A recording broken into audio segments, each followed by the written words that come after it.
Dios los bendiga, hermanos, una vez más. Damos gracias a Dios por esta bendición de poder meditar hoy en la Escritura. Y quisiera hacer una oración más, hermanos. Quisiera que oren por mí, ¿sí? Que el Señor me ayude a poder compartir su palabra fielmente. Oramos. Padre amado, Señor, te doy gracias, primero que todo, Señor, por tu bendito amor, por tu misericordia y por tu gracia. Rogándote, Dios, que por favor quites de nuestra mente cualquier prejuicio que pudiera haber, de nuestro corazón, Señor, y que tu palabra el día de hoy nos confronte y también sane y conforte nuestros corazones. Te pido, Dios, que nutras nuestra vida con la verdad de tu evangelio, que podamos salir renovados, saciados, que podamos experimentar tu gracia, tu amor, la convicción en nuestro corazón de la verdad de tu evangelio. Podamos salir de este lugar con fe, amándonos unos a otros, amando tu evangelio y sobre todo amando a nuestro Señor Jesucristo. Padre, ayúdame en mis debilidades, cubre mis insuficiencias en tu poder y háblanos el día de hoy a nuestros corazones. Te lo pedimos en el nombre de tu Hijo amado Jesucristo. Amén. Bien, mis hermanos, el día de hoy, gracias a Dios, el Señor nos permite hoy concluir. Como saben, estoy tratando de compartir con ustedes la carta de Santiago, la epístola de Santiago, así que los voy a invitar a que por favor abran sus Biblias y se ubiquen allí en la carta de Santiago, en el capítulo 1, Santiago capítulo 1.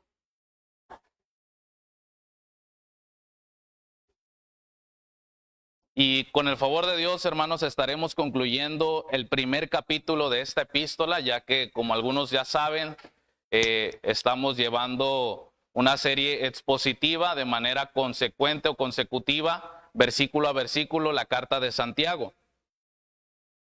Y el día de hoy, si Dios nos permite, vamos a concluir el primer capítulo. En este recorrido hemos visto 5 sermones que nos han llevado por un camino de reflexión y de exhortación que de algún modo todos necesitábamos recorrer. El día de hoy vamos por el 6º sermón para concluir este primer capítulo. Y ya están ubicados ahí en el texto antes de leer el pasaje que vamos a estar viendo, que es el versículo 26 y 27. Quisiera decir lo siguiente, hermanos. La carta de Santiago se desarrolla en un contexto donde la iglesia primitiva, especialmente o mayormente judíos, enfrentaba tensiones no solo que provenían del exterior, como lo he explicado en los sermones pasados acerca de la persecución. Ellos habían sido expatriados, habían sido expulsados de Jerusalén a causa de la persecución, sino que también vemos en esta carta los desafíos internos relacionados con la auténtica o la autenticidad de la fe cristiana. O sea, ellos estaban enfrentando distintos desafíos, no solamente la persecución externa, lo que ya hemos explicado, sino también había otros desafíos que enfrentar, y esto tenía que ver con el corazón de cada ellos y especialmente con su fe como cristianos. Esta epístola entonces propone confrontar con afirmaciones directas, como lo hemos visto ya, Santiago es directo, va al grano, afirmaciones directas y penetrantes sobre una tendencia peligrosa que comenzaba a manifestarse entre los creyentes del primer siglo. ¿Cuál era esta? La separación entre la confesión doctrinal y la conducta práctica. Lo vuelvo a repetir. ¿Cuál era la situación o esta tendencia peligrosa que se comenzaba a manifestar en algunos creyentes? Era la separación entre la confesión doctrinal y la conducta práctica. En otras palabras, algunos estaban profesando fe, pero incluso tenían un conocimiento teórico acerca de la fe, pero no había una conducta piadosa. Entonces Santiago escribe con un deseo apasionado como pastor, que con el propósito de que sus lectores fueran obedientes sin reserva alguna a la palabra de Dios, a la instrucción de la palabra de Dios. Incluso algunos comentaristas sobre este capítulo, sobre la carta, incluso comentan, algunos comentaristas bíblicos comentan que el capítulo 1, Santiago establece la idea central o el fundamento teológico de toda la carta. ¿Cuál es esta? La fe que no se traduce en obras se convierte en un autoengaño espiritual. Por ello, después de exhortar a los creyentes, Santiago les invita a recibir la palabra con mansedumbre, como vimos en el capítulo 1, versículo 21. Pero después le dice que no solamente escuchen la palabra y la reciban, sino que sean hacedores de la palabra en el versículo 22. Y una vez que ellos se conviertan en hacedores de la palabra, Santiago, ahora en los versículos 26 y 27, el autor nos ofrece un criterio objetivo para discernir entre la fe meramente nominal y una devoción que Dios aprueba. Esto nos llevaría entonces a la siguiente pregunta o a la siguiente cuestión. Si la fe debe manifestarse en obras, por lo que Santiago ha venido desarrollando, entonces, ¿cuáles son estas obras? ¿Qué prueba de manera objetiva que alguien que profesa fe y que tiene cierta espiritualidad sea un verdadero creyente o en su defecto un falso creyente? Y el propósito de este sermón, hermanos, es que aprendamos que la auténtica devoción cristiana o la religión verdadera, como mencionará Santiago en estos versículos, la religión verdadera aprobada por Dios se demuestra no por ritos externos, sino por una vida moldeada por la palabra de Dios, que se manifiesta en dominio propio, amor práctico y santidad personal. Lo vuelvo a repetir. En este texto aprenderemos que la auténtica devoción cristiana o la religión verdadera, aprobada por Dios, se demuestra no por ritos externos, sino por una vida moldeada por la palabra de Dios, que se manifiesta en dominio propio, amor práctico y santidad personal. Eso es lo que estaremos viendo en este pasaje. Ahora sí, con esto en mente, con esta perspectiva, los invito a, por favor, observar el pasaje al cual le voy a dar lectura. Dice así la palabra de Dios. Si alguno se cree religioso entre vosotros y no refrena su lengua, sino que se engaña su corazón, la religión del tal es vana. La religión pura y sin mancha delante de Dios, el Padre, es esta: visitar a los huérfanos y a las viudas en sus tribulaciones y guardarse sin mancha del mundo. Santiago comienza, hermanos, esta porción de la Escritura con la siguiente frase: si alguno se cree. Si alguno se cree. Esta frase, hermanos, también puede ser traducida como si alguno piensa de sí mismo. La expresión si alguno se cree introduce una advertencia dirigida a un tipo particular de creyentes. Alguien que está convencido de ser espiritual, que piensa bien de sí mismo, que presume incluso de tener una buena condición religiosa, pero que cuya autoevaluación no corresponde con la realidad. Vean el texto, dice Santiago: si alguno se cree. Por increíble que les parezca, hermanos, es bastante común que nosotros tengamos una opinión de nosotros mismos un tanto elevada. Y no levante su mano, pero solamente sonría, ¿cierto o no? Por increíble que parezca, ¿sí? Nosotros casi siempre tenemos un concepto de nosotros mismos un tanto elevado. Por lo general, nuestra opinión de nosotros mismos suele ser como que somos personas muy piadosas. Nosotros generalmente nos vemos como personas compasivas, amorosas, bien portadas, etcétera, etcétera, etcétera. Porque cuando se trata de evaluarnos a nosotros mismos, hermanos, casi siempre nosotros nos vemos como la Madre Teresa de Calcuta, pues. Casi somos un pan de Dios. ¿Sí? Pero no voy a hacer evaluar la condición de otros, porque ahí somos demasiado objetivos y precisos, ¿verdad? Somos expertos.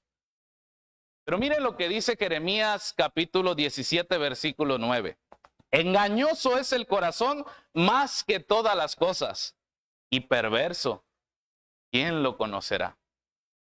El corazón, queridos hermanos, símbolo de los pensamientos y las emociones, es inherentemente engañoso y perverso, dice la Biblia. Lo cual sugiere que los seres humanos a menudo podemos ser engañados por nuestro propio juicio y nuestros propios sentimientos. Esa es una realidad, hermano. Pero la pregunta siguiente sería, ¿en qué podrían estarse engañando estos hermanos del primer siglo a quienes Santiago dirige su carta? Y por implicación, ¿en qué podríamos estarnos engañando nosotros mismos?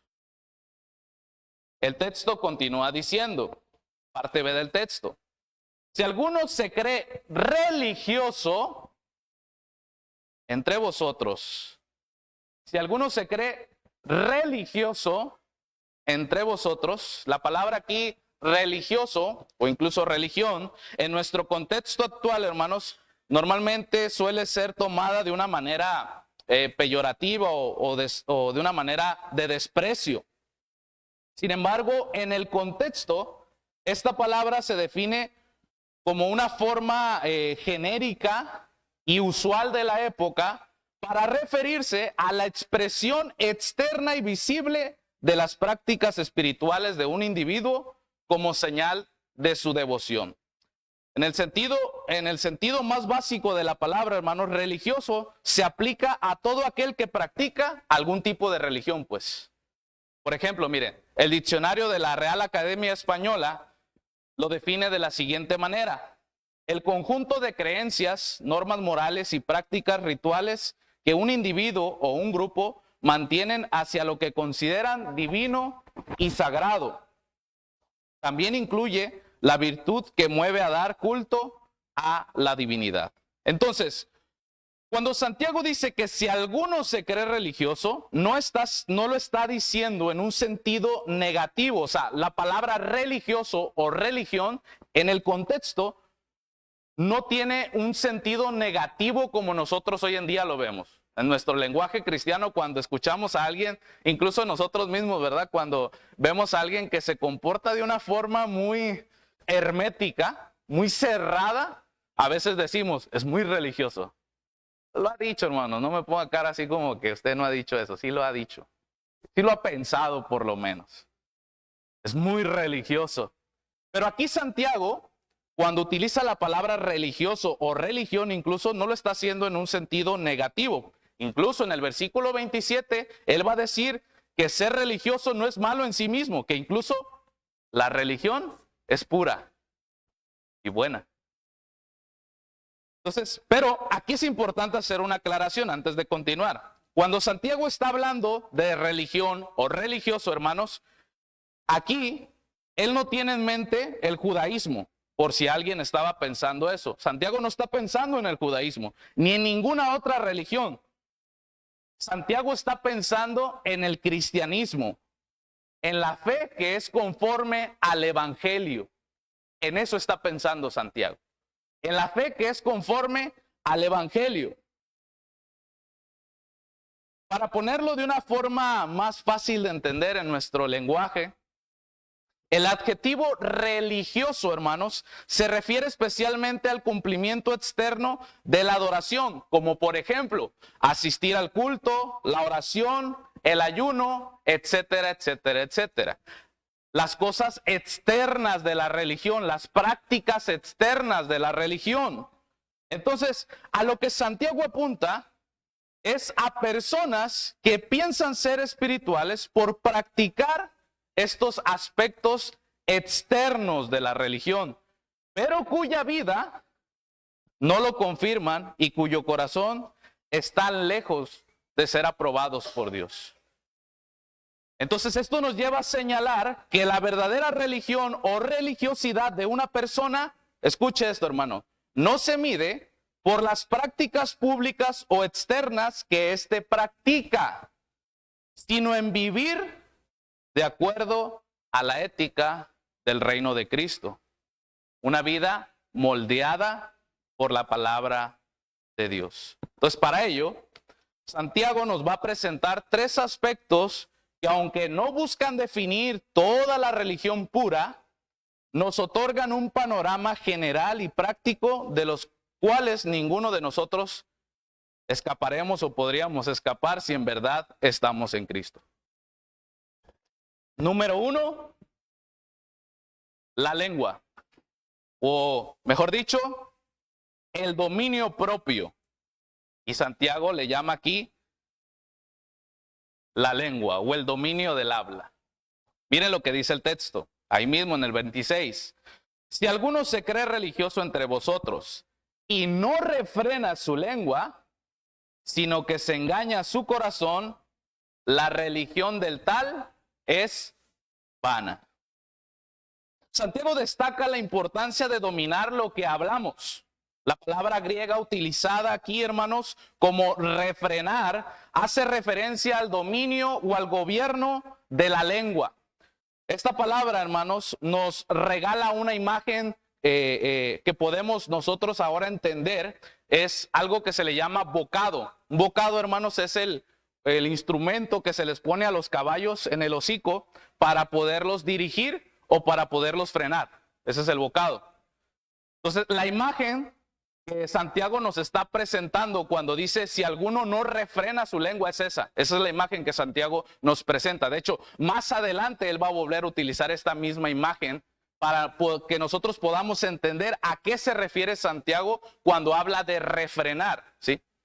Entonces hace referencia a esta imagen. Entonces refrenar, ¿qué implica? Implica controlar. Básicamente Santiago está diciendo que no importa, hermanos, lo espiritual que alguna persona luzca externamente. Si no controla lo que dice, esta persona se autoengaña pensando que está bien con Dios. Eso es lo que Santiago está diciendo. Hermanos, de cierta forma, lo que nosotros hablamos revela nuestro carácter. La lengua tiene un nexo con las partes esenciales de nuestra personalidad. Así que de profesar religión sin controlar nuestra lengua, dice Santiago que es autoengañarnos. Miren lo que dijo nuestro Señor Jesucristo en Lucas capítulo 6. Acompáñenme por favor ahí. Versículo 45. Lucas 6, 45.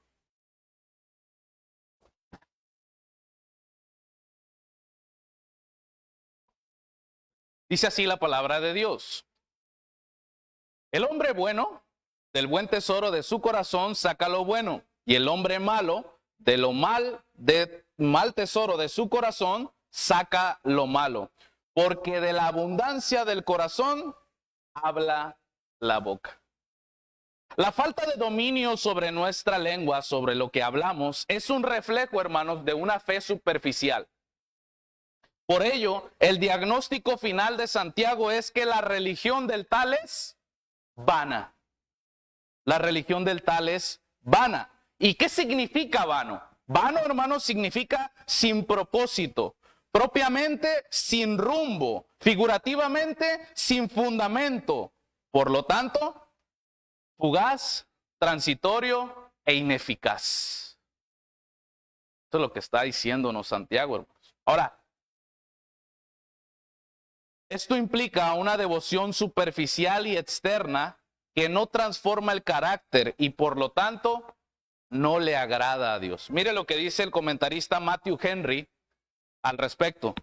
Cuando los hombres se esfuerzan por parecer más religiosos de lo que realmente son, es una señal de que su religión es vana. No frenar la lengua, la prontitud para hablar de las faltas de su prójimo o para disminuir su sabiduría y piedad, son señal de una religión vana. El hombre que tiene una lengua calumniadora no puede tener un corazón verdaderamente humilde y regenerado. Entonces, Santiago comienza cerrando este primer capítulo con este argumento, hermanos.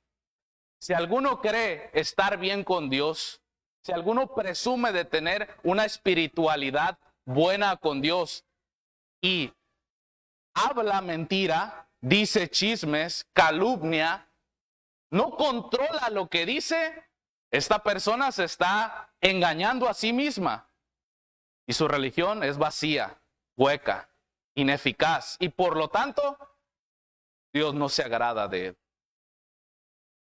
Esto nos lleva, hermanos, a una seria reflexión en nuestra vida.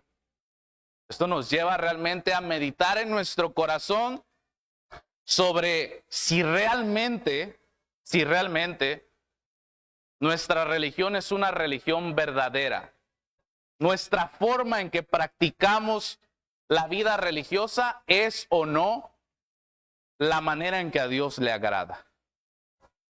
Bueno, ya vimos cuál es el tipo de espiritualidad que Dios condena. Ahora pasemos a observar en qué consiste la religión pura y sin mácula, como dice Santiago, que Dios aprueba. Veamos el versículo 27, la parte A. La religión pura y sin mácula. La palabra griega utilizada para pura es kataros, que se traduce como algo que está sin mezclarse, en su estado más puro, libre de contaminación. Esta palabra, hermanos, denota limpieza, sinceridad y se refiere a una fe no contaminada por intereses egoístas o devoción genuina, que es una devoción genuina que brota de un corazón transformado. Sin mácula, cuando dice la religión pura y sin mácula, básicamente es un énfasis sobre la misma palabra que también se puede traducir como sin mancha. Entonces la religión pura y sin mancha es esta, dice Santiago. Delante de el Dios Padre es esta. Santiago coloca a Dios como el evaluador final, pues la religión verdadera no se mide delante de los hombres, sino delante de Dios, quien ve el corazón. Mira, hermanos, si nosotros obviamente nos comparáramos, ¿verdad? Si yo me comparo con alguien que no asiste a lo mejor a una iglesia, además, si yo me comparo con una persona que en este momento está cumpliendo su condena en prisión, evidentemente, ¿sí? Yo soy, hablando moralmente, yo soy mejor que esa persona, ¿verdad? Evidentemente, entre comillas lo digo. Aparentemente, claro, si usted se compara con alguien que está en una condición así, pues moralmente usted se ve mucho mejor. El problema es, hermanos, que el evaluador final de nuestra condición espiritual no somos nosotros mismos. No son las personas ni siquiera. Es Dios quien conoce nuestro corazón. Ese es el problema. Que cuando Dios observa nuestro corazón, hermanos, no nos halle que nos estamos autoengañando. Que nuestra religiosidad es falsa. Que nuestra devoción es vacía. ¿Sí? Entonces, ¿qué implica esto? Que no importa cómo nos juzgue incluso la sociedad, ni cómo nos evaluemos nosotros mismos, lo importante es cómo Dios ve nuestra vida. Eso es lo importante. Lo importante es cómo Dios ve nuestro corazón, porque Él nos conoce, hermanos. Nosotros aquí, usted me puede ver bien a mí aquí a lo mejor ahorita, ¿verdad? Pero lo importante no es cómo usted me ve en este momento. Lo importante es cómo Dios ve mi corazón. Si yo estoy predicando aquí por orgullo, vanidad, si yo estoy buscando ser visto, Dios conoce mi corazón. O si realmente quiero agradarle a Él. Dios sabe lo que hay en mi corazón. De igual manera usted. Dios sabe si el día de hoy vino aquí a la iglesia para hacer checklist nada más. O realmente usted ha venido porque quiere honrar y glorificar a Dios. O quiere agradar a Dios. Porque Dios conoce nuestros corazones. Y eso, hermanos, debería de llevarnos a reflexionar y comenzar a autoevaluarnos. Les dije que Santiago presenta entonces tres aspectos esenciales de una vida realmente cambiada. Segundo, nuestra relación con el prójimo. Observen ahí la parte C del versículo 27 y dice, vuelvo a leer todo el versículo para que se entienda, la religión pura y sin mácula delante de Dios el Padre es esta: visitar a los huérfanos y a las viudas en sus tribulaciones. Nuestra relación con el prójimo. Visitar a las viudas y a los huérfanos. ¿Por qué Santiago dice que otra forma práctica en que se ve la religión verdadera o pura es visitar a los huérfanos y a las viudas? ¿A qué se refiere Santiago en su contexto? Bueno, primero, hermanos, los grupos más vulnerables de la época en el primer siglo, en el antiguo mundo judío y grecorromano, eran precisamente las mujeres, especialmente viudas, y los huérfanos. Ya que estos dos grupos, hermanos, dependían económicamente del hombre. Las mujeres dependían totalmente de su marido y los niños totalmente del padre. Y no existían sistemas de seguridad social como algunos sistemas modernos que existen para ayudar a estas personas, a estos grupos. Por eso, si un hombre moría, su esposa quedaba sin ingreso alguno. Sus hijos menores quedaban sin sustento y la familia incluso podía caer rápidamente en una pobreza extrema, hermanos. Huérfanos y viudas eran literalmente los más indefensos del primer siglo, los más frágiles de toda la sociedad. No tenían protección legal, por ejemplo, ni siquiera tenían derechos en la cultura antigua. ¿Usted sabía eso? Las mujeres no tenían derecho en la cultura antigua, ni tampoco los huérfanos. Las propiedades, herencias y actividades públicas estaban ligadas exclusivamente al padre o al varón, al marido. La viuda y el huérfano no tenían voz legal ni voto en lo absoluto. De hecho, en varias partes del Antiguo Testamento, hermanos, se mencionan, por ejemplo, en el libro de Jueces, y también en Deuteronomio, en Éxodo, ahorita voy a leer algunos pasajes, se mencionan, hermanos, que Dios condenaría y castigaría duramente a todo aquel que se aprovechara de las viudas y de los huérfanos. Santiago no se está inventando este principio. Él lo está tomando de la ética del Antiguo Testamento para hablarle ahora a este pueblo creyentes. Recuerden, el contexto era, ellos eran judíos y por lo tanto conocían la ley, sabían lo que Dios decía acerca de las viudas y los huérfanos. Miren, por ejemplo, Deuteronomio capítulo 10, versículo 18 dice que el Señor es el defensor de los huérfanos y de las viudas.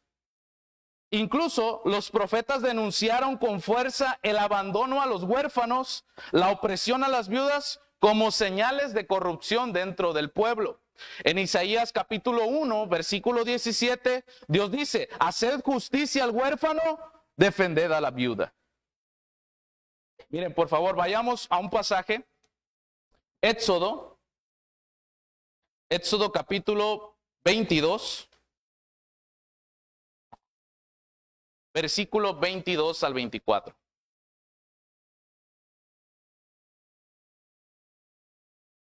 Éxodo 22, versículo 22 al 24. A ninguna viuda ni huérfano afligiréis. Si tú llegas a afligirlo y él clama a mí, ciertamente oiré yo su clamor. Y mi furor se encenderá y os mataré a espada y vuestras mujeres, viudas y huérfanos y a vuestros hijos. Dios dice, si ustedes le hacen daño a algunos de ellos y ellos vienen y me dicen, Señor, estamos siendo atribulados por estas personas, yo me los voy a ejecutar, chiquititos. Eso es lo que Dios dice. Se las van a ver conmigo. Entonces, Santiago, hermanos, está diciendo que la fe verdadera continúa con el corazón compasivo que Dios ha revelado a lo largo de la historia con el pueblo de Israel, porque se está dirigiendo a cristianos judíos especialmente. Recuerden la carta, el versículo 1 y 2 lo dice, a los expatriados, ¿verdad? Que salieron de Jerusalén, a judíos. Entonces el cristianismo primitivo, hermanos, se enfrentaba a esta realidad en carne propia. Las iglesias estaban llenas de esclavos liberados, por ejemplo. Por eso Santiago en Efesios, en el capítulo 4 y 5, si no me equivoco, habla de cómo deben de conducirse incluso aquellos esclavos que ahora eran creyentes, que se sujeten a sus amos y que los amos traten bien a estos esclavos que ahora son sus hermanos en la fe. Porque este era el contexto, hermanos, o la realidad que estaba viviendo la iglesia primitiva. Las primeras iglesias estaban llenas de esclavos liberados, pobres, viudas y huérfanos convertidos. En Hechos capítulo 6 incluso, hermanos, nosotros vemos cómo surge un problema. Las viudas griegas estaban siendo descuidadas en la distribución diaria de los alimentos, lo que llevó a los apóstoles ¿a qué? A establecer diáconos, ¿recuerdan? Porque había una necesidad, sustentar a las viudas y a los huérfanos. Y entonces la iglesia se organizó, los apóstoles se organizaron y comenzaron a armar toda una logística para ayudar a las viudas y a los huérfanos. Eso es lo que vemos en Hechos capítulo 6 cuando se instalan diáconos. Entonces esto nos muestra, hermanos, que el cuidado de los necesitados no era una teoría, sino una necesidad pastoral diaria y urgente. Santiago escribe a una iglesia real, hermanos, con necesidades reales, con gente sufriendo, con personas que podían estar hablando de fe sin ponerla en acción. Ese es el público a quien Santiago dirige su carta. Personas que ahora aparentemente habían creído en Cristo, pero su fe era meramente, hermanos, presten atención acá, su fe era meramente, ¿sí?, una fe de profesión y no una fe de vida diaria. Y a esos es a quienes Santiago dirige su carta, hermanos. Había una tensión entre la fe y la religiosidad vacía. Algunos cristianos del siglo I, hermanos, creían que cumplir con ritos, participar en asambleas, asistir al culto, ya era suficiente para considerarse piadosos. Y Santiago destruye esta idea diciendo: Dios evalúa la religión verdadera por cómo tratas al más débil. Tremendo, ¿ah? Hermanos, los cristianos se distinguen del mundo pagano porque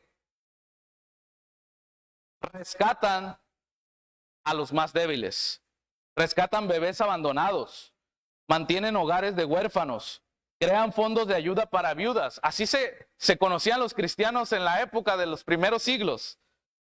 Así el amor al necesitado, hermanos, era básicamente como un sello del cristianismo de los primeros años.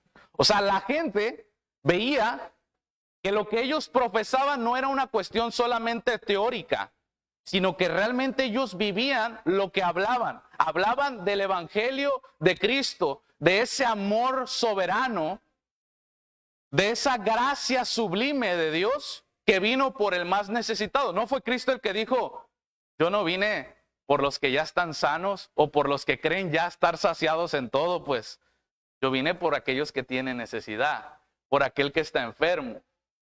¿Sí? Porque en eso se distinguía en los primeros siglos el cristianismo, hermano, en el amor por el prójimo. Ahora, ¿esto cómo se aplica a nuestra vida?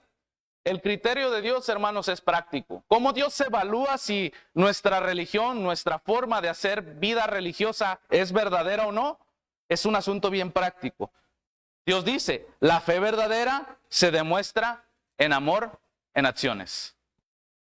De hecho, Santiago más adelante en el capítulo 2 va a decir: si tu fe no tiene obras, es una fe muerta. Yo te voy a mostrar mi fe por medio de mis obras. Entonces Dios evalúa así la verdadera espiritualidad del hombre. La ortodoxia sin misericordia, hermanos, es mera hipocresía. Es mera hipocresía. La fe que no produce compasión, hermanos, no es una fe viva. La religión que no transforma la ética es algo vacío. Cristo vino a transformar nuestros corazones desde adentro, hacernos hombres y mujeres que amemos a nuestro prójimo. El segundo mandamiento más importante: amarás a tu prójimo como a ti mismo. Pero eso hoy en día parece que ha quedado olvidado. Ha quedado allá, en la esquina, arrumbado. No, es que los cristianos no nos distinguimos por eso. ¿Quién dice? La Biblia dice que los cristianos se distinguían por eso al principio. Cristo fue distinguido entre las personas por eso. Algunos que no creían en Él meramente como el Dios encarnado, como el Salvador, como el Mesías, decían, este tipo vino a hacer mucho bien a la sociedad.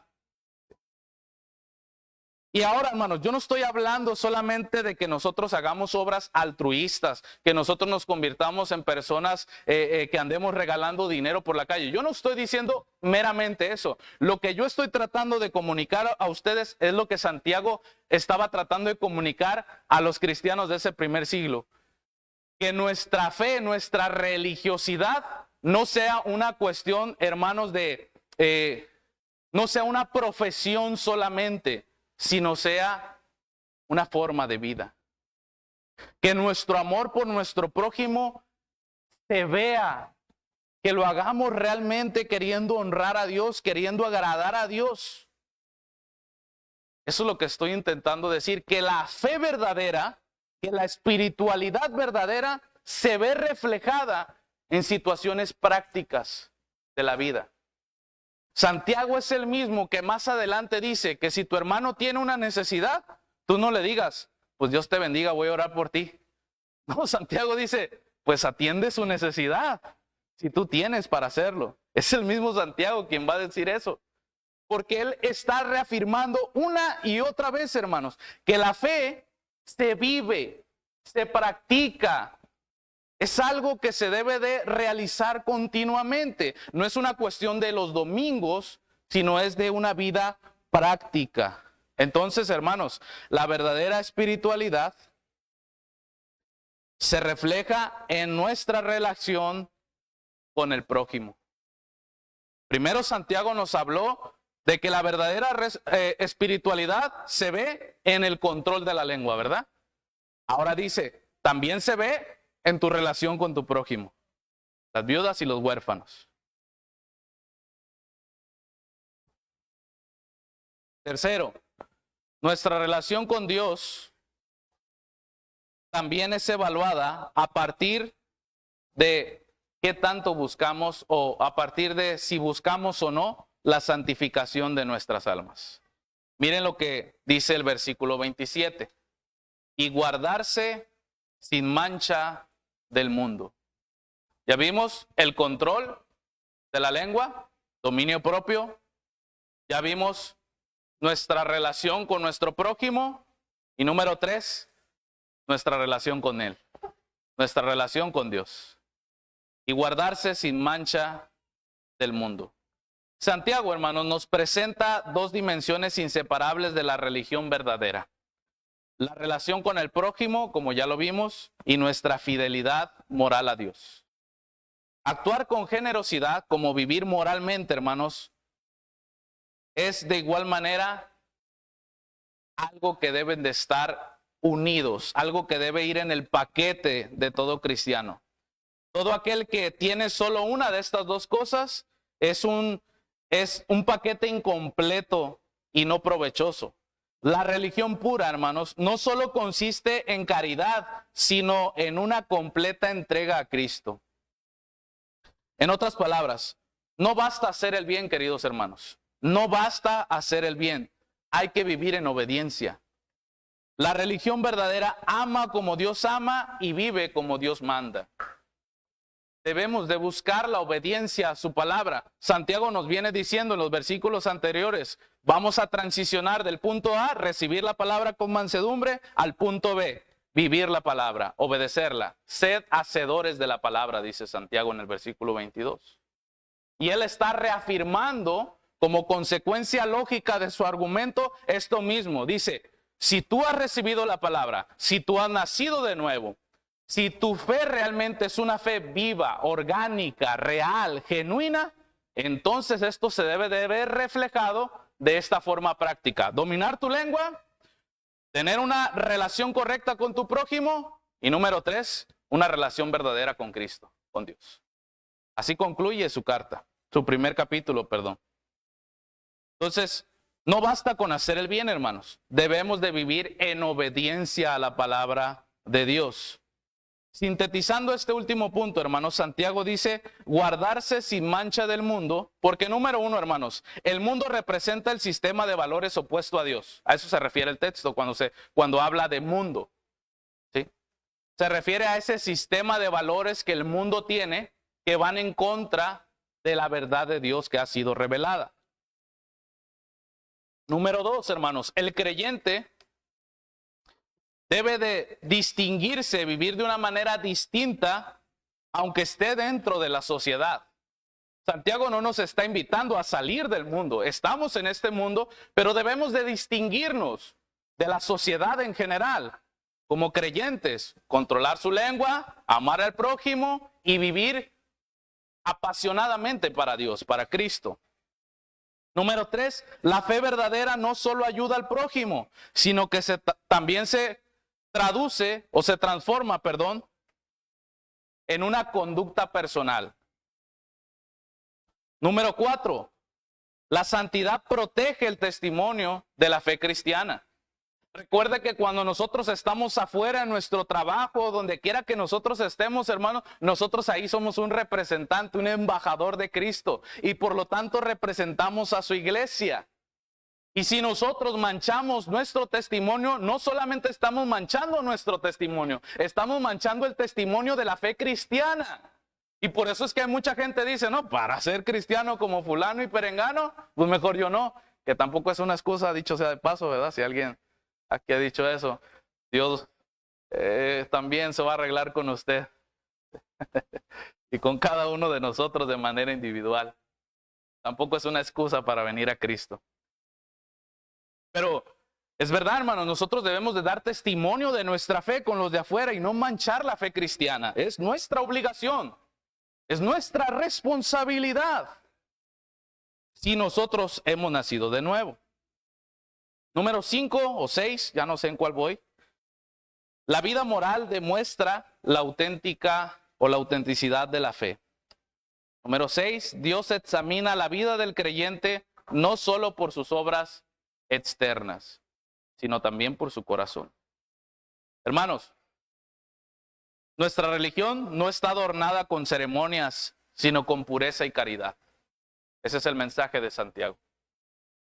La verdadera fe se ve en cómo usamos la lengua, cómo tratamos a los demás, cómo vivimos moralmente delante de Dios.